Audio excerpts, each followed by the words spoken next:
All right, everyone, welcome back to another video, or if this is your first video, welcome. Today, this is my first ever full custom tutorial.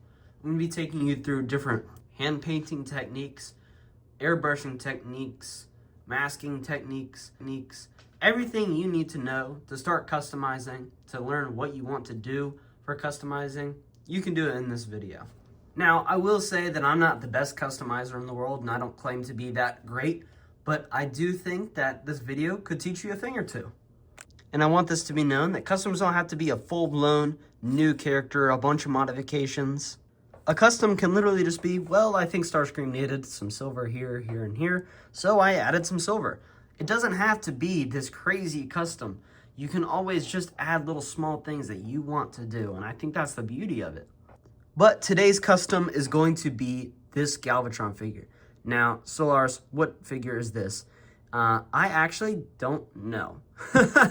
Yeah, I actually have no idea. Yeah, I picked this up at TFCon LA, and it was like $7. I was like, oh, this would be perfect for a little tutorial because it's small, it's basic, and it should be fun.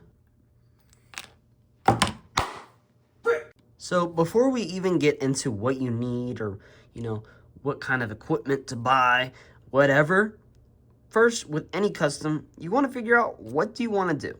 I always like to sketch up what it would look like after I'm done, or at least have an idea of what I want to do.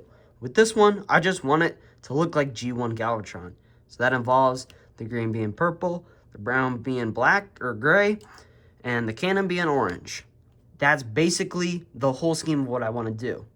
And also with customs, you want to have a base model, that being an image or a figure or something. And my reference, of course, is going to be the 86 Galvatron. I mean, what better reference to have than the most screen accurate Galvatron that we've got? Obviously, I could use a picture, but it's always nice to have a physical model that you can look at different angles and different parts. Say, well, they did it this way, so I can look at it this way. You can't really find a picture on the internet of that, can you? So it's always nice to have a physical model, but it's not necessary.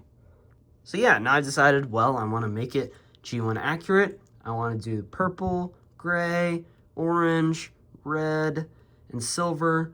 I want to make him look awesome. But customizing obviously has to do with paint. And I know a lot of people love these things. These are paint markers. Now, this is my chrome marker. I actually have used paint markers before. And I gotta tell you, I don't recommend starting out customizing with paint markers. I mean, we can all color a picture with crayons, right? But it's about time that we move up to the big boy stuff. So if you're into hand painting, I think a great brand is this multi-surface stuff from Folk Art. Absolutely amazing. It's like $1 and you get a ton. Like, this is gonna last you a really, really long time. As long as, of course, when we talk about painting itself, as long as you give it a good shake, you're gonna get some good, vibrant colors. And the colors on the top, with a lot of paints, you look at the color on the top, and it looks absolutely nothing like the paint itself. But in this case, you can sort of see, because there's some paint here, it's extremely close, which is nice. This is my recommended paint. You can literally find this at Walmart in the paint section. I mean, it depends on the quality you get, but I would definitely recommend this paint, and not something like Craftsmart here. You see, Craftsmart, in my opinion, it's a great paint for weathering. The reason of this is because this paint loves to fade. That initial color that you paint in, it fades super quick. Now, I do respect the people that use this stuff. I understand it's even more affordable. It's like super duper cheap, but of course, you spend that little extra money and you're gonna get a lot better quality paint. Again, if you're just starting out and you want a good hand painting paint to use, do this. Don't do paint markers. Don't do Craftsmart. Do this. Now for you airbrush people, or you guys have, you've gained more experience, you're ready to sort of move up, so you bought an airbrush. We'll talk about the airbrush in a bit, but the best hybrid paint is what I call it, in my opinion, is Tamiya. They've got everything that you need, most of the colors, everything works with the airbrush really well. They've got a wide variety of different colors that you can use for different techniques that, again, we'll get into. But I think Tamiya is the best. They are a bit more expensive, but I've had nothing but great experiences with their paint. They do great things, If you can find a good spot to get them, I wouldn't get them on Amazon because they charge crazy shipping for it. But if you can find a local paint shop or a good source, like Tamiya's website, this stuff is literally the go-to. It is the best stuff on the market. I know Mr. Color is also a good brand, but their stuff is also a little expensive. So if you're really getting into customizing and you want to make some of the nicer products, Tamiya is my go-to. Now, of course, there's other cosmetic things like panel liner. So this stuff, the way it works is you sort of drop it in, and you see how there's a ton of lines here? You sort of drop it in, it all just runs through the lines. It's kind of like taking one of those super thin Sharpies and drawing along all the lines. Now, the thing about this stuff is a lot of times you got to clean it up. You got to just take a little Q-tip and wipe up anywhere where it might smudge, but it looks great. If you're into weathering, Tamiya has an awesome weathering master. I mean, this is great. You've got a few different things, snow, soot, and rust. I love this. I use one of these. I know it's not the best thing to use, but it gets the best coverage for me. So if you're into weathering, it's not a very like super rough look, but it is just that subtle little realistic vibe that you get that's just so perfect. So if, again, you like weathering, this is also a great thing to have. Now, when it comes to actual brushes that you want to use, I'd recommend having a nice wide variety. You don't have to get super expensive brushes, but you also don't want super cheap brushes. So this is my dry brushing brush, which is why it looks like this. It's all messy and everything. So that's just for good coverage. And we're not going to talk about dry brushing in this video. If you guys want a part 2, 100 likes, we'll do a part 2. You want a nice thin brush for those details. And you want sort of that average flat tip brush for those sort of flat lines. And again, we'll talk about that when we're actually hand painting this figure. It's also important to have masking tape. I can't stress enough how important it is to mask off your figures, especially when airbrushing. You don't have to have it when you're hand painting, but if you don't have a steady hand like me, it is nice to do some masking. It is very, very, very tedious, but trust me, if you want the cleanest lines in the business, masking tape is pretty much your go-to. And everything else I use for customizing is purely just cosmetic, quality of life kind of things like a paint mixer, or just different other weathering methods or different things. But for what you need to know for the basics of how to customize, none of that's going to concern you. But what we do need to know is what colors are we going to use? So for the purple, I'm going to use the Tamiya X16 purple. It's literally just purple. That's it. It works well. Here's a piece I did. It looks like purple. There you go. Then we're going to be using this XF63 German gray. It's this nice flat gray that a lot of the 86 stuff uses. Like I can tell that they definitely use this same gray. So it's going to look so, so good. This color is really going to carry the custom. Then I've got some X10 gunmetal. It's kind of like a shiny version of what we just saw. In case we want to do some detail work or some color separation, which we'll talk about when we work on this. This gunmetal might come in handy. This is one of my favorite colors to use when it comes to the movie stuff. It's such a good color.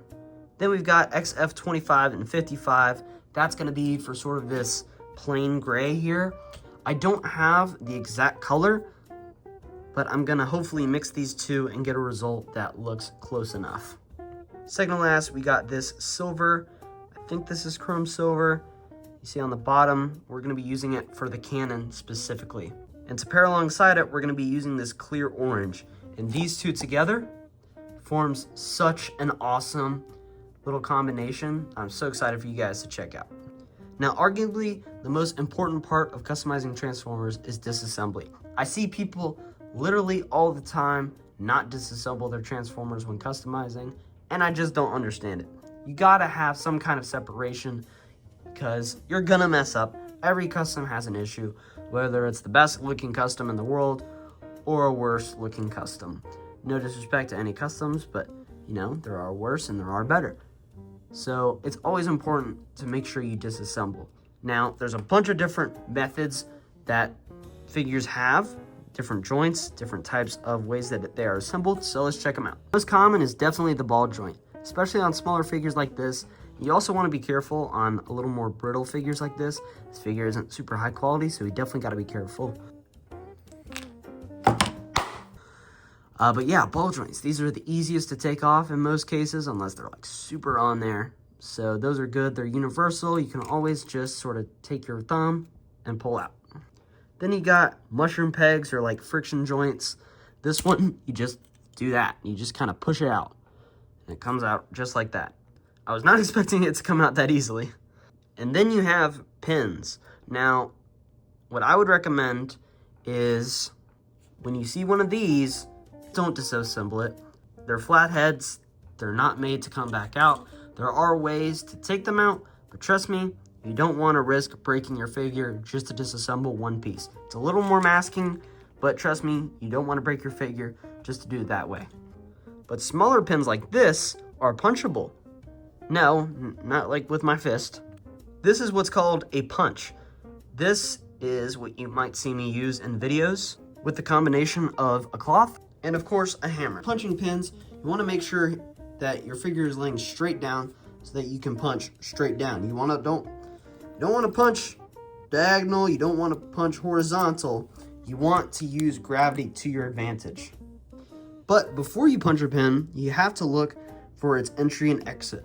Now, sometimes it does vary, but a lot of times when it's a little more set in than the other side, like this, you can tell that it entered a specific way. So you want to punch the side that's a little bit more indented. So in case that would be this side, and then it would be this side. Now I did just notice that this one does look to be a flathead, but I am still going to try and see if I can push them out just to give it a try, but I'm not gonna do anything crazy. It's also good to have some needle nose pliers like this to pull the pin out.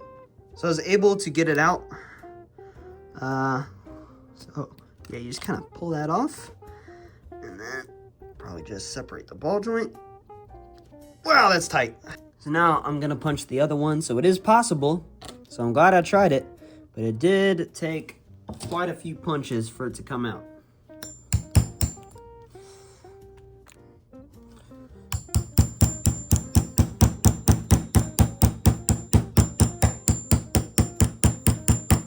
A lot of times when you're doing... Frick! And this, ladies and gentlemen, is why you go straight down when you do it. I don't know why the figure decided that it wanted to lean, and that's my fault for not being a little more careful. But we're still gonna work through this because yeah, stuff breaks when you customize it. I know a lot of people that have customized stuff and it breaks, but I'm gonna show you guys how to fix something like this. All right, so what I found that's a good way of fixing things. By the way, I tried taking this out and it was, I forgot my light. It was impossible. It's not coming out. So this is what we're gonna try to do. So we got super glue and then we got baking soda. That's gonna form a super strong bond. Now, we can't do it on the joint. We can make sure the joint is as high as it can be and then put the glue here. All right, so we're gonna, also I got super glue on my finger, that's why it's white. It's dripping, bro. So we're gonna do just a drop. You can see the drop on there. And then, oh. Sort of add a little baking soda. And then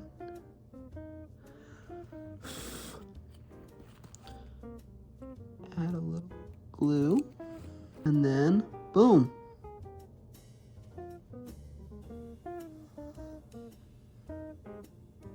I want to make sure that doesn't stick to that, but hopefully that ends up working out for us, but we'll see. I'm gonna check back in like 15 minutes. But why wait when we can continue to disassemble? So we got some screws here. Just gonna pick the right screwdriver. It's always nice to have a little area where you can store your screws, that being just like a little Tupperware dish. It's always what I use, but depends on who's doing it. Oh, and also don't lose your screws.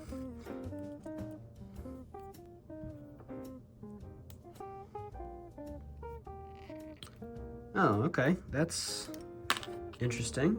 We should be able to take the feet off, but considering the strength of these ball joints, wow, that's ridiculous, bro. Like, why? Ball joints are never that hard to take off, but apparently they are. Jeez.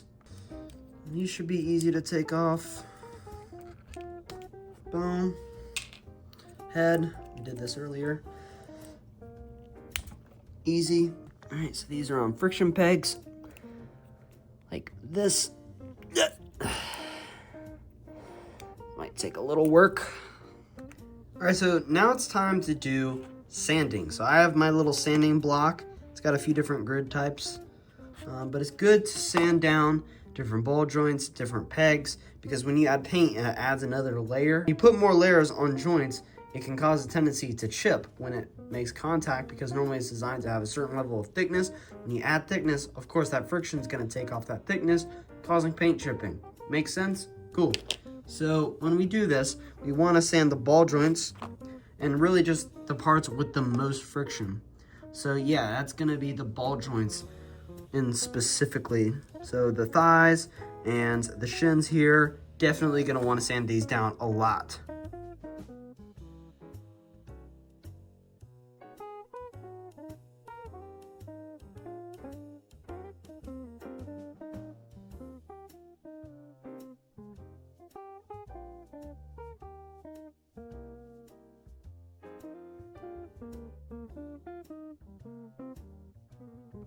All right, so another thing about customizing is you're gonna have to be able to make decisions that you might not wanna have to make, but for this one, because of the breakages, and I understand this is like a super cheap knockoff. Again, I paid like $7, $5 for this. I understand that it was definitely going to break. It is my fault, but I knew it was gonna break. I don't wanna sacrifice the fragility of this, of the transformation, because, I mean, look at the alt mode.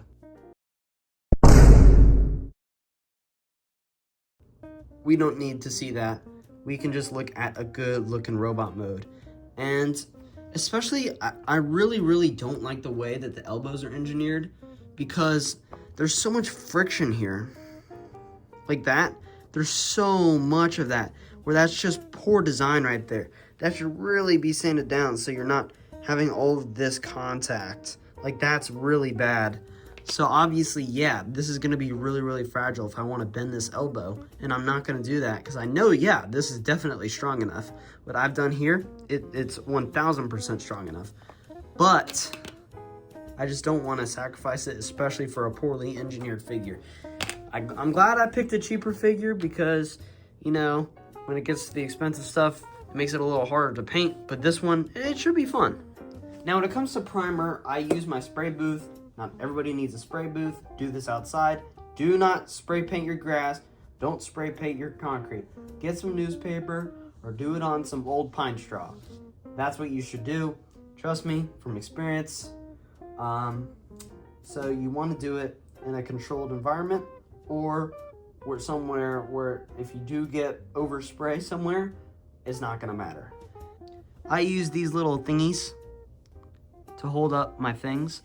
But let me tell you this, like if I was painting this Starscream here, why would I want to use primer, and why wouldn't I want to just throw the paint on him instead of doing the primer? Would it be easier to make an entire different painting when I'm already painting on this painting, which was done by my sister, by the way? She did a great job. Or would it be easier, yes, I know this is a sheet of paper, to start your painting on something blank, something ready to accept paint, and something that you can start from scratch on? Come on, that's an easy answer. So yes, that's what primer does. It creates a blank surface for you to paint on your canvas. That's what I love using that example for, because it works. You're starting from scratch. You can now do different colors. I recommend doing white, because white accepts every color. A lot of people do black primer as well, even though, well, you can't really go with lighter colors with black, but if you want to go with darker colors, black does work well, but white primer is my go-to when it comes to primer. Gray is also okay, but I think white's the best. Now, with this, it's always important to have this going out somewhere. When you're doing it outside, doesn't matter because the world, the wind, all that stuff is basically a huge air vent. But when you're doing it inside, of course, you want to vent all that bad paint smell out so that your animals, so that they don't have to smell it. Because obviously, you don't want them getting sick off of it, and you don't want to smell it. It's just not good for anyone. You're just trying to look as cute as you can for the camera, huh? Yeah. Anyway, you just want to make sure it's filtered outside. Now, a lot of people always recommend wearing one of these, like a respirator mask type of deal. Just put it over your face. It's got some filters. You don't breathe in any of those nasty particles. You also have goggles that you can wear as well. I'll wear these from time to time. This is more if I'm doing modifications where I'm using my little drill bit. I have gotten plastic in my eye. It hurts really bad, so I wear goggles from now on. But yeah, these two are also good. And of course, you're gonna wanna wear gloves because who wants paint on their hands? It's gonna happen eventually, but you might as well try to resist it while you can. All right, so now I got all the gear on. You can hear it in my voice that I have it on, obviously, because I sound different. So I'm gonna get the rest of them with one of these on, and I'm going to do the primer.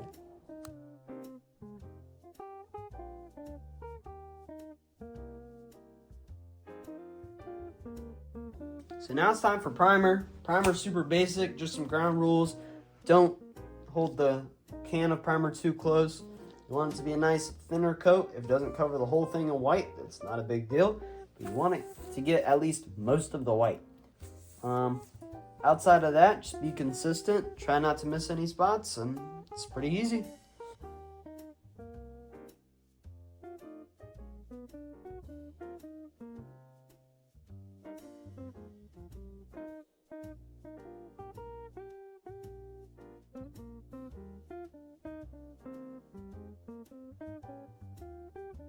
Alright, now that we're done, by the way, this is the primer I used, we're going to let it dry for around 20 to 25 minutes. So when it comes to doing your airbrush, obviously you've got to have the airbrush, the compressor, station, everything. You do need that stuff. But when it comes to actually loading your paint, we're going to do purple first. When it comes to customs, you always want to do your biggest color first and the smaller colors around that. So we're going to be doing the purple first. Of course, you want to give it a good shake for 10-15 seconds, but for me, I don't have to do that since I have this that mixes up the paint for me, makes everything easy. Then I take these little thingies. I want to grab, a healthy amount. And so whenever you do paint, you always want to do it in a ratio. So I'll do about however many are in here. So 4, 5, 6, 7, 8, 9, 10, 11, 12, 13, 14. I think there's 14 in here. Probably a few more. 15, 16, 17, 18, 19, 20, 21, 22, 23. 23 is probably a good amount. So then, what I do personally, I have my paint thinner from Tamiya. I'm going to do 10 drops. 1, 2, 3, 4, 5, 6, 7, 8, 9, 10.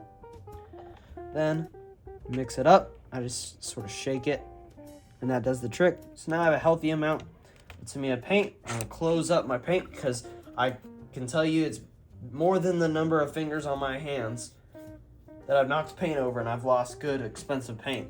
We got air. Now, the way the airbrush works, if you don't know, you push down for air, well, the way that this one works, and you pull back to start painting. What I was taught is you can't treat it like a trigger. You can't just boom, boom, boom, boom. When you're done with the paint, you have to push it back and then let go. Because when you let go here, if I let go here, like that, that's cutting off the paint inside of the brush instead of cutting off the paint, then the brush. So then that's just not healthy for the brush. But when you do it like this, like that, then you get something that you can work with. Now, with airbrushing, I have my chest piece here. It's important to have sort of a technique that you go to when you do this. I like to do little circles. So I like to do this. That sort of gets a solid coat on there, like this. So you sort of continue to do this alongside the whole thing. Okay, so now that we're done, you can see, Trying to get in the light here since it's super dark now. You can see that color. I think that color is literally perfect for Galvatron. I mean, wow. So when you clean your airbrush out, my go-to equipment is obviously the cleaner fluid. So it's just a very light chemical that's designed to sort of take that paint off. And then I have the little station. This is super cheap. It's just made to release the gas. It's got a little turning thing depending on where you want that gas to go, right there. And then that's where you put your airbrush and you sort of let it fly.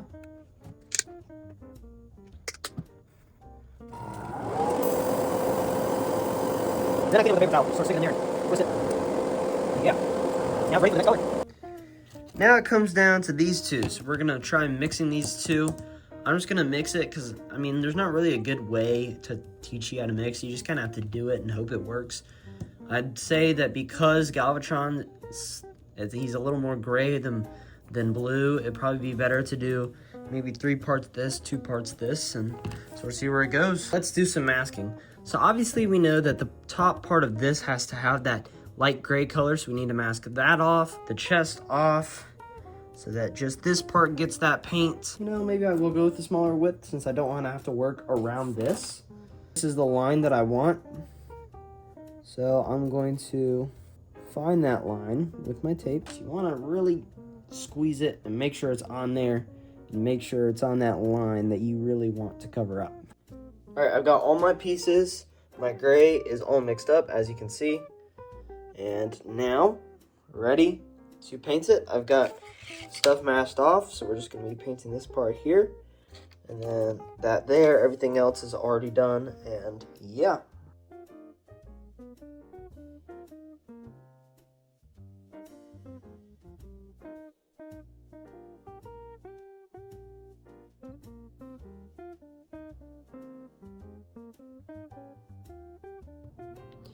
That's pretty close, man. This one definitely has a little bit of a bluer tint, just because of this. Probably could have done maybe a 4:2 ratio, or like a 2:1, I guess. But I still think it looks really good. So what's also awesome is that I left enough paint for the head, so I do have a bit of spare. And you're gonna want your smaller brush, your small tip brush. And then obviously I have my paint from inside the cup. It is pretty thin, but should work. So obviously you have to have at least a sort of stable hand to do faces. I don't, so I just give it my best bet and I clean up what I mess up. That's just how it is. Also, you want to make sure your paint's not too thick. Like I can tell it's a little too thick, so once I'm done here, I'm definitely gonna have to come back and just take a dry brush. When it's too thick like this, where it just takes out all the details, you just want to take another brush, another smaller brush like this, and sort of just go through it. And then that one will absorb the paint, or at least the leftover paint. And what's left be a painted face. Yay! All right, so now that you've repeated the same process for your next color, you got everything masked off, you're ready to go. I will show you how to hand paint a few of the parts on here. Like the cannon, where is it? Yeah, there's the cannon right there. But yeah, I'm gonna airbrush this and hopefully it turns out good and doesn't chip. So we're gonna be hand painting this piece right here. It is the last part I've got to paint. I figured I would show this part on camera. So I'm gonna take the paint here. There's not a lot, but it is, we wanna do this part here. So start here and go here, and then around, and then this side, and then under. So you want a bit of a smaller brush. Yeah. This part's gonna be a little tricky, I'll do that. You also don't wanna have a lot of limiting angles because you wanna have as many angles as possible. So you're not, you know, you don't feel uncomfortable. I mean, obviously I'm doing this behind the camera, so that kind of takes that away, but yeah. You don't have to go fast, you don't have to do anything crazy. I'm just doing this because it's a bit easier of a shape, but yeah. Pretty basic, pretty simple. Yeah, so that's sort of what it's gonna be looking like. It's just a bit of a darker coat. And there you go. Now with these red lines, where's my red paint? All right, so you got your red paint. We're gonna be doing the inside of these. It's gonna be a bit tricky because, again, the angles aren't that good. Make sure my brush is a little big, so I want a smaller brush.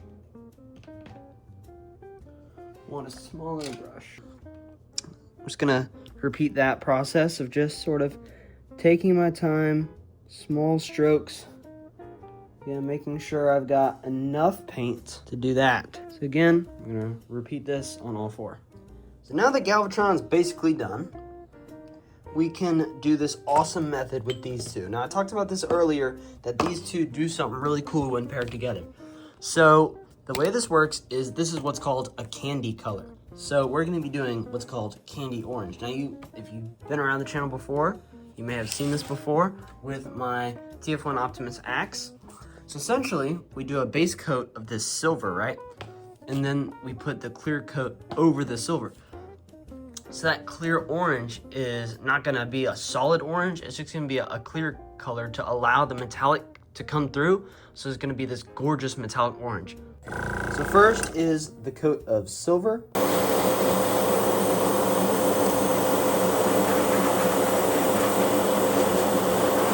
That was super quick, but you can see that shine. Yeah, man, that is, wow. Okay, so we're gonna let this dry, and then we're just gonna do some clear orange.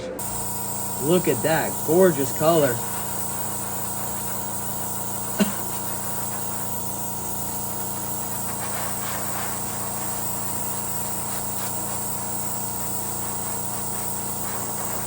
But now you can. Look at that orange, bro. Like, that's some next level, beautiful, beautiful orange. Wow. Oh, yeah, bro. Like, this looks so much better. Wow, I'm so surprised on how good this Galvatron is looking, bro. Now, when it comes to reassembly, it's pretty simple. You kind of just put it back in the way you found it. Hopefully, if it's not too complicated. If not, you're just going to have to figure it out unless you record it. And if you kept all your screws in one place, you don't have a problem. When it comes to pins, you just want to remember which way you pushed it out in. Insert it in there, and then take one of these or one of these. Then surround a paper towel so you're not chipping the paint, and then just squish it together. Don't force it because stuff breaks. I'm not putting the pins back in this one because of said breakages, and plus I'm not planning on moving the arms either way because of the breakages, which sucks, yes, but you know, it's okay. So yeah, after that entire process, you get this. Now, I'm gonna just say this. This video isn't gonna make you the best customizer in the world. Heck, it's not gonna teach you everything that you need to know. And I think that no matter what custom video you're gonna watch, it's not gonna be that way, because the way that I gained my experience wasn't just by watching videos and gaining inspiration, which is literally half of it at least. But the other half of it is, you know, figuring it out, making those mistakes, learning how to prevent those mistakes. Obviously, I mean, you guys saw there was just so much paint chipping. And I learned that the mix that I did with the purple paint and the gray paint, I did too much thinner, which made the layers too thin and too susceptible to chipping. So by hand painting it, I got a nice clean coat and a nice thick coat that isn't gonna chip. The metallic orange is always a hard thing to do with having a consistent coat, because you know, you might get too dark in one spot, then you have to just darken and darken the whole thing until you get it even, and then you lose that metallic effect. It's tricky. I mean, even like breaking it, I broke it here, here, and here. Those are things that are just gonna happen. With me, I mean, the way I think about it is something's gonna happen every single time I do a custom. There's gonna be one flaw. So I might as well learn to work with it. That doesn't mean look at my custom and I see I missed a paint spot, I'll be like, oh, that's my one flaw. No. You have to still work with what you get. You don't have to have what I have to make something like this. Not even close. But you do have to have persistence, the right, you know, ideas of what you want to do. but all of y'all are capable of making something that looks like this. Obviously, this is nowhere near perfect, but it is a start. And it is a lot better than what it looked like before. So I'm still really happy with it. Again, I'm not going to transform it due to both the breakages, and I don't want to paint chip even with the precautions that I made. And the alt mode just sucks. I mean, we don't even need to talk about it. It's just terrible. This figure itself is not very good, but it is a really, really nice looking one now. I'll definitely tell you that. But now that we've done that, it's time for the second half, what most of you guys have been waiting for, the giveaway. So, who won? Let's find out. All right, folks, it's time for the giveaway. I hope you like my fancy clothes. Who won the Bumblebee? If you didn't get your chance to enter in the giveaway, there will be more at 15K. Subscribe if you want to enter in a giveaway. But the winner of this Bumblebee is Dum Dum Productions 4912. I'll have your name up on the screen, and yeah, so congratulations. Leave a comment down below with your email so I can contact you, so I can get your information, so I can get you your Bumblebee. All right, so you win. And the blockies, who won the first blocky? So the winner is MJ the Monkey H7C.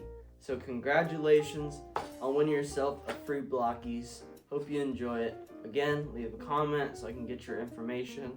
So hopefully we can get this out to you. And finally, the last winner. Will you win? It's at Thunder Studios TF. So congratulations, Thunder Studios. You won the last blockies. So congratulations again. Leave a comment so I can help you get your figure. And to all the people that won, you have a week to reply to me. That being a comment and then going through email. Otherwise, I'll have to choose another winner. So please be quick. Help me help you. But yeah, that's the giveaways. I hope that next time, if you didn't win, you got better luck, because yeah, we're gonna do a lot more of these. So 15K is gonna be another big giveaway. It's gonna be stuff that's a little bigger than this. So yeah, thank you guys so much for entering, and thank you for watching this video. I appreciate it. And yeah, if you guys want to see more videos like this customizing tutorial, and you want to see more giveaways, go ahead and subscribe down below. So thank you so much for watching. I will see you guys in the next one. Peace!